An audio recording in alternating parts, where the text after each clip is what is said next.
Hello my friends, David Kessler here and welcome back to the studio. One of the best compliments I ever got from somebody with regard to art was somebody told me one time, "You are the only artist I know whose left brain and right brain actually talk to each other." I thought that was great. Absolutely great statement. And you know, when you think about it, you know, most of the artists I know are fairly well organized, but there are a few who are just out there. You know, I mean, they're good with the painting portion of being a painter or being an artist, but the other stuff, you know, not so good, not so much. You know, if your left brain and your right brain work together and do talk to each other, it gives you a nice balance as a professional painter or a professional artist. If you're just one side or the other, if you're too much on the analytics, you know, that's not going to be very helpful for your creative side. If you're too far just in the creative, then you have trouble with other things. For instance, doing a video like this or a blog post like this, you have the opportunity to organize your thoughts and put them out there. It's helpful if you're going to organize and put together a book, whether it's a published book or ebooks, and I've done both. If you have to put together a presentation for a group of folks, for whatever purpose that is, if you're having a show somewhere or if somebody asks you to speak because of your professional life, you know, you want to be able to organize those thoughts and organize a coherent presentation so that you look like a professional and not like a, you know, a flighty artist type.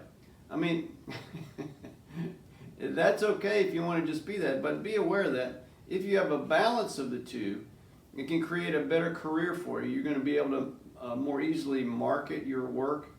You're going to be more easily able to write or meet with other professionals if, in fact, you're trying to do commissions for corporations or, you know, entities of some sort where you need to be organized and pulled together.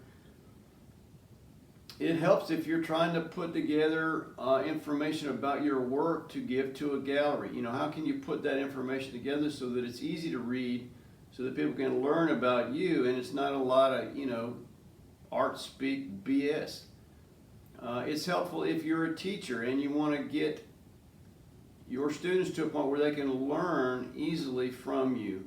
And it's difficult, right? I mean, you have to boil things down pretty simply. And the ability to do that, you know, doesn't come natural for everybody. I credit a lot of my ability to do things organization-wise from architecture and architecture school, because as an architect you have to present ideas to a lot of people sometimes. I mean, I've presented information from 2 people up to 1,000 people at a time. So you really have to be able to organize your thoughts. Think about it like this. You know, in architecture, for instance, you're designing a building for somebody. Let's say we're going to do it for a church, and you know, you have to present to 500 people on a Sunday morning. You have to understand that people don't know anything about what you're doing. They know their campus there, for example, and you know intimately what you've been working on. Same as if you were doing a painting, you know about that stuff, but you have to communicate that to other people that don't know anything about it.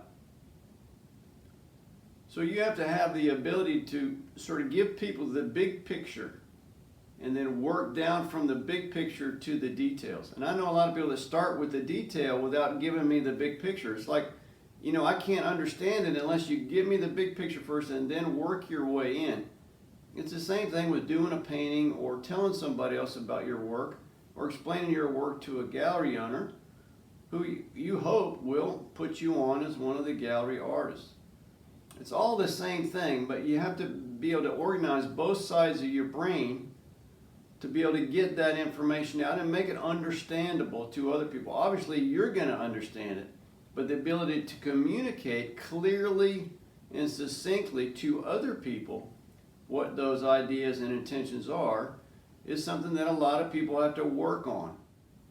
Think about what it will take if you find that you're a little bit unorganized or a little bit too much creative and not enough, in the analytics part. See if you can put those two together. Organize yourself a little bit better so that you can communicate with others a little bit better. And I think it will make you a better painter. Hope this was helpful for you, and we'll see you on the next video. Thanks.